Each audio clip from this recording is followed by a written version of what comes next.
Hello दोस्तों, स्वागत है आपका एक बार फिर से निखिल विद स्टडी में। दोस्तों, आज मैं आपको वर्तमान समय में संविधान में जो 22 भाग हैं और उनके 395 अनुच्छेद हैं, उनके बारे में मैं आज आपको अच्छी तरीके से बताऊंगा। दोस्तों, जो इम्पोर्टेंट क्वेश्चन है या इम्पोर्टेंट जो भी अनुच्छेद है, केवल वही इस क्वेश्चन में बताऊंगा। बाकी टोटली 395 अनुच्छेद नहीं बताऊंगा, ठीक है।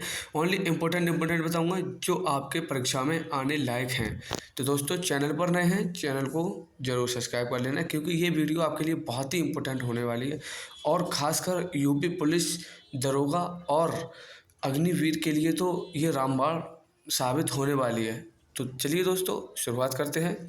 दोस्तों, ये बोल रहा है भाग 1, संघ एवं उसका राज्य क्षेत्र। दोस्तों, अपनी कॉपी निकालो, पेन निकाल कर और इसको लिखना चालू कर देना, और जो है रोक कर बीच में देख सकते हैं अगर आपको लिखने में दिक्कत आ रही है, ठीक है। तो सबसे पहला है हमारा भाग नंबर 1। दोस्तों, भाग 1 क्या कहता है? भाग 1 बोलता है दोस्तों कि अनुच्छेद 1 में संघ और इसके राज्य क्षेत्र के बारे में बताया है, ठीक है। अनुच्छेद 1 में इसके राज्य क्षेत्र के बारे में बताया है, अनुच्छेद 1 में, ठीक है। तो अनुच्छेद 1 में अगर कोई आपसे पूछता है कि क्या है, तो आपको बताना है संघ और इसके राज्य क्षेत्र। अनुच्छेद 2 बोल रहा है कि अनुच्छेद 2 में क्या है? नए राज्यों के स्थापना का प्रावधान। दोस्तों, कोई भी नया राज्य बनाएंगे हम, तो उसका जो स्थापना करेंगे उसके प्रावधान हम किस अनुच्छेद में रखेंगे? तो दोस्तों, अनुच्छेद 2 में, ठीक है। नेक्स्ट है अनुच्छेद 3। अनुच्छेद 3 क्या कह रहा है दोस्तों? अनुच्छेद 3 कह रहा है राज्यों की सीमा और नाम में परिवर्तन का प्रावधान। दोस्तों, कोई भी राज्य है उसका हम नाम चेंज करते हैं या उसकी सीमा परिवर्तन करते हैं, तो दोस्तों किस अनुच्छेद के तहत करते हैं? वो करते हैं अनुच्छेद 3 के तहत, ठीक है। नेक्स्ट है हमारा अनुच्छेद 4। अनुच्छेद 4 में क्या बोलते हैं दोस्तों? जो पहली और चौथी अनुसूची है ना, पहली और चौथी अनुसूची के संशोधन तथा अनुपूरक विषयों पर उपबंध करने के लिए अनुच्छेद 2 और 3 के अधीन विधियाँ, 2 और 3 के अधीन कुछ विधियाँ हैं जो पहली और चौथी अनुसूची के संशोधन तथा अनुपूरक विषयों पर उपबंध करने के लिए हैं, ठीक है दोस्तों। अब आता है भाग 2। अब आपसे कोई पूछे कि भाग 2 में क्या है, तो सबसे पहला आपका आंसर होगा दोस्तों, भाग 2 में नागरिकता है, ठीक है। भाग 2 में आपसे कोई पूछे कि भाई भाग 2 में क्या है, तो आपको सीधे सीधे बताना है कि भैया भाग 2 में हमारी नागरिकता है, ठीक है। अब नागरिकता कितने अनुच्छेद से कितने अनुच्छेद तक है? तो दोस्तों, ये 5 अनुच्छेद से 11 अनुच्छेद तक है, ठीक है। तो पहला अनुच्छेद है दोस्तों इसमें अनुच्छेद 5। अनुच्छेद 5 क्या बोलता है कि संविधान की शुरुआत में नागरिकता का प्रावधान है, ठीक है। क्या ध्यान रखना है दोस्तों आपको? संविधान की शुरुआत में नागरिकता का प्रावधान है, ठीक है, संविधान की शुरुआत में। अब चलते हैं नेक्स्ट अनुच्छेद 6 पे। दोस्तों, अनुच्छेद 6 क्या बोलता है? अनुच्छेद 6 का मतलब है कि पाकिस्तान से भारत आने वाले व्यक्तियों को नागरिकता। दोस्तों, पाकिस्तान से अगर कोई भारत में आता है और वो भारत में रहना चाहता है, तो उसके लिए किस अनुच्छेद के तहत हम यहाँ पर नागरिकता प्रदान करेंगे? तो अनुच्छेद 6 के तहत, ये आपको ध्यान रखना है। नेक्स्ट है दोस्तों अनुच्छेद 7। ये बोलता है दोस्तों भारत से पाकिस्तान जाने वाले की नागरिकता का प्रावधान। दोस्तों, भारत से अगर कोई पाकिस्तान जाता है तो उसकी नागरिकता का जो प्रावधान है वो अनुच्छेद 7 के तहत दिया जाएगा, ठीक है। नेक्स्ट है हमारा अनुच्छेद 8। अनुच्छेद दोस्तों 8 क्या कहता है? अनुच्छेद 8 बोलता है कि भाई भारत के बाहर रहने वाले प्रवासियों के अधिकार। दोस्तों, अनुच्छेद 8 के तहत जो है वो है भारत के बाहर रहने वाले प्रवासियों के नागरिक के अधिकार। दोस्तों, भारत से बाहर रहने वाले जो प्रवासी हैं, जो भारत से बाहर रह रहे हैं, उनके लिए जो है नागरिकता का जो अधिकार है वो कौन से अनुच्छेद में दिया गया है? वो दिया गया है अनुच्छेद 8 में, ठीक है। नेक्स्ट है अनुच्छेद 9। अनुच्छेद 9 बोल रहा है दोस्तों कि विदेशी नागरिकता लेने पर भारत की नागरिकता से वंचित का प्रावधान। दोस्तों, अगर आप विदेश में जाते हैं और वहाँ की नागरिकता ले लेते हैं, तो आपको जो है भारत की नागरिकता से वंचित किया जाएगा, ठीक है। भारत की नागरिकता से वंचित किया जाएगा, ये ध्यान रखना। अनुच्छेद 10 है दोस्तों, नागरिकता के अधिकार बने रहना। दोस्तों नागरिकता के जो अधिकार हैं वो हमेशा आपके बने रहने के लिए जो है अनुच्छेद 10 में इसे डाल दिया गया है। अनुच्छेद 11 है, अनुच्छेद 11 कह रहा है, अनुच्छेद 11 संसद द्वारा नागरिकता अधिकार कानूनों का विनियमन का प्रावधान। दोस्तों अनुच्छेद 11 के अनुसार संसद द्वारा नागरिकता हमको दी जाएगी और उसके अधिकारों द्वारा जो है हमें कानून के द्वारा हमें जो है विनियम यानी दोबारा जो है नियम के अनुसार दिया जाएगा क्या, नागरिकता का अधिकार। अब नेक्स्ट आता है दोस्तों भाग 3। ये दोस्तों वेरी इम्पोर्टेंट जो है भाग है जो आपके हर परीक्षा में पूछे जाने वाला है। तो दोस्तों शुरुआत करते हैं भाग 3 की। भाग 3 में मौलिक अधिकार हैं। अगर आपसे कोई पूछता है भाई भाग 3 में कितने अधिकार हैं या भाग 3 को क्या बोलते हैं, तो दोस्तों भाग 3 को मौलिक अधिकार बोलते हैं। और ये जो है 12 से 35 अनुच्छेद तक जो है दिया गया है। और इसमें दोस्तों जो 12वां अनुच्छेद है, अनुच्छेद 12, ये बोल रहा है कि राज्य की परिभाषा। दोस्तों 12 अनुच्छेद में क्या दिया गया है, राज्य की परिभाषा। और उसके बाद ये दोस्तों घुमाने वाला क्वेश्चन है राज्य की परिभाषा वाला। आप कहीं ऐसा ना कर देना कि नीति निर्देशक तत्वों को लगाकर आ जाएं, क्योंकि राज्य की जो परिभाषा है वो मौलिक अधिकार में ही है। तो काफ़ी दोस्तों ने गलती भी की थी यूपी पुलिस में, तो आप ये गलती मत करना। अनुच्छेद 13 मौलिक अधिकारों पर नियंत्रण करने की विधि। दोस्तों जो मौलिक अधिकार हैं हमारे, उन पर किस तरीके से नियंत्रण किया जा सकता है उसके बारे में जो है इसमें विधि दी गई है, जो कि अनुच्छेद 13 के तहत है। अब दोस्तों भाग 3 में मौलिक अधिकार में 12-13 तो अनुच्छेद हो गया। अब सबसे पहले अधिकार आता है समानता का अधिकार। किसका अधिकार आता है दोस्तों, समानता का अधिकार। तो समानता के अधिकार में जो है बोल रहे हैं कि समानता या समता का जो अधिकार है वो 14 से 18 अनुच्छेद तक है। तो दोस्तों अनुच्छेद 14 क्या कहता है, कानून के समक्ष समानता। दोस्तों कानून के सामने जो है समानता होनी चाहिए, ठीक है। उसके बाद है अनुच्छेद 15। अनुच्छेद 15 बोल रहा है कि धर्म, जाति, लिंग, जन्म स्थान आदि के आधार पर भेदभाव नहीं होगा। दोस्तों धर्म, जाति, लिंग, जन्म स्थान आदि के आधार पर हम भेदभाव नहीं कर सकते। हम जो है सब एक मिलकर रहेंगे। धर्मनिरपेक्ष भारत है हमारा, हम सब एक मिलकर रहेंगे, ठीक है। उसके बाद आता है अनुच्छेद 16। अनुच्छेद 16 है लोक नियोजन के अवसरों में सभी को समानता। दोस्तों लोक नियोजन का मतलब क्या होता है मैं आपको बताता हूँ।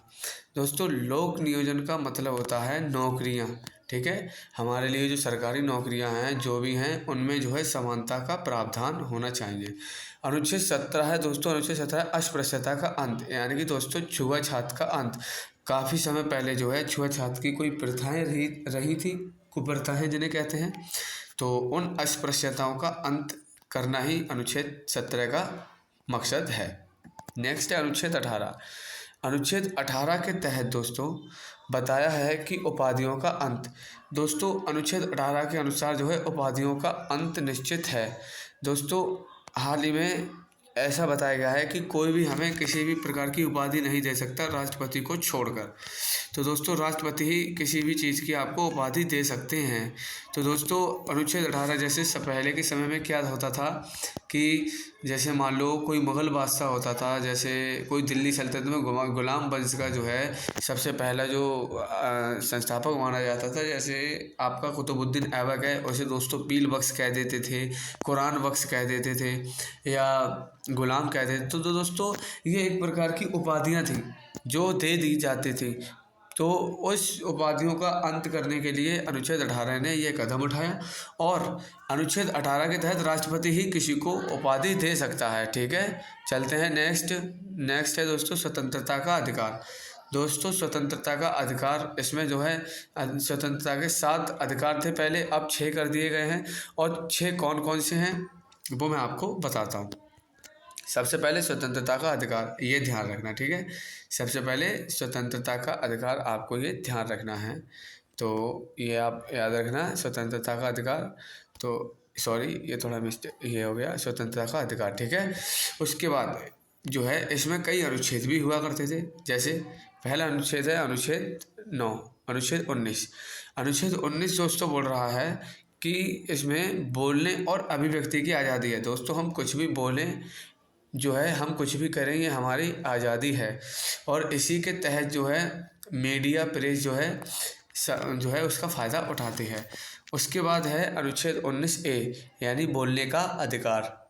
ठीक है, बोलने का अधिकार हमारा हो गया 19 तो मतलब अनुच्छेद 19। ठीक है, 19B यानी दोस्तों 19 सेक्शन बी, 19 सेक्शन बी में बोलना है कि शांतिपूर्वक बिना हथियारों के कहीं पर इकट्ठा होना। दोस्तों ये भी एक प्रकार का जो है अधिकार या अनुच्छेद हमारा है, स्वतंत्रता का अधिकार। और भी स्वतंत्रता के अधिकार में आता है अनुच्छेद 19C यानी संगठन या संघ बनाने की स्वतंत्रता। दोस्तों हम किसी भी संगठन बना सकते हैं, कोई भी संगठन की जो है हमें स्वतंत्रता है। ठीक है, चलते हैं नेक्स्ट है दोस्तों अनुच्छेद D, देश के किसी भी भाग में आने जाने की स्वतंत्रता। दोस्तों हम देश के किसी भी भाग में आ जा सकते हैं। उसके बाद दोस्तों 19E बोल रहा है देश के किसी भी क्षेत्र में रहने की स्वतंत्रता। दोस्तों हम देश में किसी भी क्षेत्र में रह सकते हैं क्योंकि हमारे यहाँ पर दोहरी नागरिकता नहीं है। और आप कमेंट में ज़रूर बताएंगे कि दोहरी नागरिकता किस देश में स्थित है और दोहरी नागरिकता कहाँ से ली जा सकती है या ली गई है, तो कमेंट में ज़रूर बताना। नेक्स्ट है 19G। दोस्तों 19G है देश के किसी भी हिस्से में व्यापार करने की स्वतंत्रता। दोस्तों हम देश के किसी भी हिस्से में व्यापार भी कर सकते हैं। दोस्तों E और F, ये आपको दिख रहा है E F के बीच में जो वो E और G के बीच में जो F है उसको हटा दिया गया है। वो अब स्वतंत्रता अधिकार नहीं है, वो कानूनी अधिकार है जो कि अनुच्छेद 300 का में दे दिया गया है, जो कि आपको आगे पढ़ने को मिलेगा।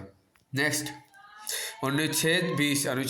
ठीक है, अनुच्छेद 20 बोल रहा है दोस्तों कि अनुच्छेद अपराधों के दोष सिद्धि के संबंध में संरक्षण। ठीक है, अनुच्छेद 20 बोल रहा है अपराधों के दोष सिद्धि के संबंध में संरक्षण। दोस्तों आपको जो है वकील दिए जा सकते हैं, आप मन से जो है कोई भी वकील जो है ले सकते हैं। ये जो है अपराधों के दोष सिद्धि के संबंध में संरक्षण आपको दिया गया है। ठीक है, उसके बाद जो है उसके बाद अनुच्छेद 21 है। अनुच्छेद 21 बोल रहा है प्राण और दैहिक स्वतंत्रता का अधिकार यानी जीने का अधिकार। दोस्तों हमें जीने का भी अधिकार है, ये जो है हमारा मौलिक अधिकार बता रहा है। उसके बाद अनुच्छेद 21 है दोस्तों, अनुच्छेद 21 बोल रहा है शिक्षा का अधिकार, 86वां संविधान संशोधन 2002। ठीक है, 2002 में 86वां संविधान संशोधन हुआ था, उसके तहत हमें जो है शिक्षा का अधिकार भी प्राप्त हुआ है। और ये शिक्षा का अधिकार मौलिक कर्तव्यों में 11वां मौलिक कर्तव्य है। ठीक है, कौन सा 11वां मौलिक कर्तव्य। ठीक है, नेक्स्ट है दोस्तों अनुच्छेद 22 है दोस्तों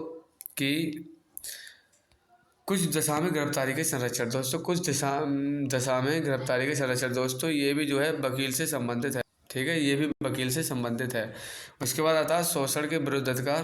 दोस्तों शोषण के विरुद्ध अधिकार कौन कौन से हैं? 23 से 24, ये आपको ध्यान रखना है दोस्तों। 23 से 24 ये आपको ध्यान रखना है।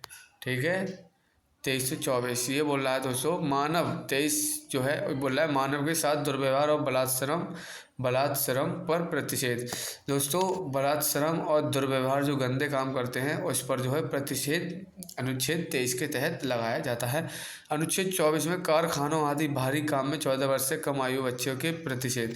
दोस्तों अगर कारखानों में 14 वर्ष से कम बच्चे 14 वर्ष की आयु से यदि कम बच्चे काम करते हैं तो इस दशा में अनुच्छेद 24 के तहत उस कारखाने को मालिक को हम जो है जेल डाल सकते हैं संविधान के अनुच्छेद 24 के तहत। ठीक है, धार्मिक स्वतंत्रता का अधिकार। दोस्तों हमें धार्मिक स्वतंत्रता का भी अधिकार है। वो कौन सा है दोस्तों? धार्मिक स्वतंत्रता का अधिकार 25 से 28, उसमें अनुच्छेद 25 है अंतःकरण और किसी भी धर्म को मानने और प्रचार करने की स्वतंत्रता। दोस्तों अंतःकरण और किसी भी धर्म को मानने की स्वतंत्रता। दोस्तों हम जो है निष्पक्ष हैं और जो है हम जो है आज़ाद हैं, हम किसी भी धर्म को मान सकते हैं, किसी भी मजहब को मान सकते हैं। अनुच्छेद 26 के तहत धार्मिक कार्यों में प्रबंधन की स्वतंत्रता।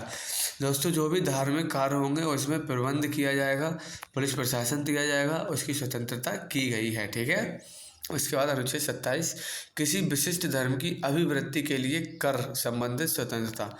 दोस्तों किसी भी विशिष्ट धर्म की अभिवृद्धि के लिए कर यानी कि टैक्स वाली स्वतंत्रता दी गई है कि जो है टैक्स किस कम लिया जाएगा या ज़्यादा लिया जाएगा। ठीक है, अब आ गया अनुच्छेद 28। अनुच्छेद 28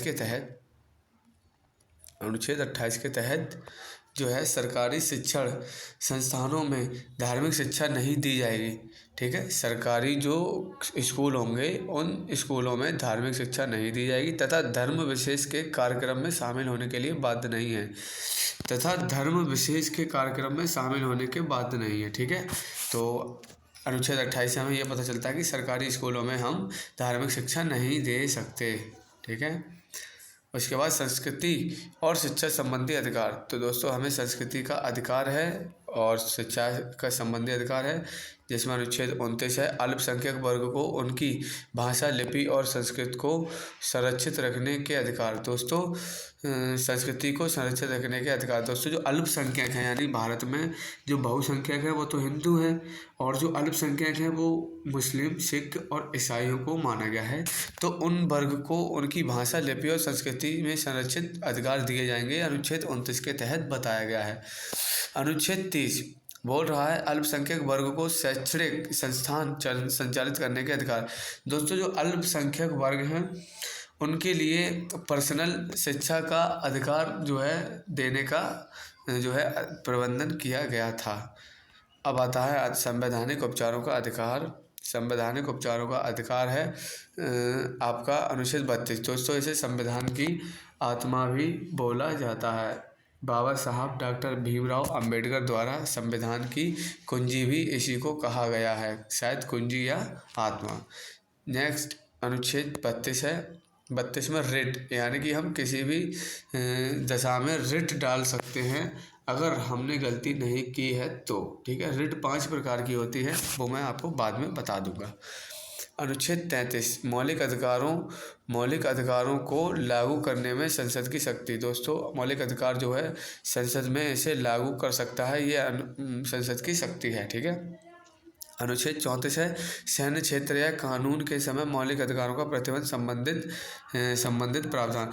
दोस्तों सैन्य क्षेत्र यानी जहाँ पर आर्मी वगैरह है, कानून है, उस समय में जो है अगर मान लो कोई दिक्कत है तो मौलिक अधिकारों का आपका हनन हो सकता है, और कुछ मौलिक अधिकारों का होगा, कुछ का नहीं होगा। ठीक है, अनुच्छेद 35 के तहत अनुच्छेद 35 आ गया दोस्तों। अनुच्छेद 35 के तहत मौलिक अधिकार का लागू करने का प्रावधान। दोस्तों मौलिक अधिकार हम लागू कर सकते हैं अनुच्छेद 35 के तहत। तो दोस्तों आज के लिए इतना ही, और मिलते हैं भाग 4 के साथ। डेली 3-3 भागों को हम निपटाएंगे, और ये जो है पार्ट 4 तक चलेगी ये क्लास संविधान की। तो आप अगर चैनल पर नए हैं, चैनल को जरूर सब्सक्राइब कर लेना यदि लास्ट तक आपने इस वीडियो को देखा है तो। ठीक है, और चलते हैं तो फिर आज के लिए इतना ही रखते हैं, मिलते हैं नेक्स्ट वीडियो के साथ। Thank you.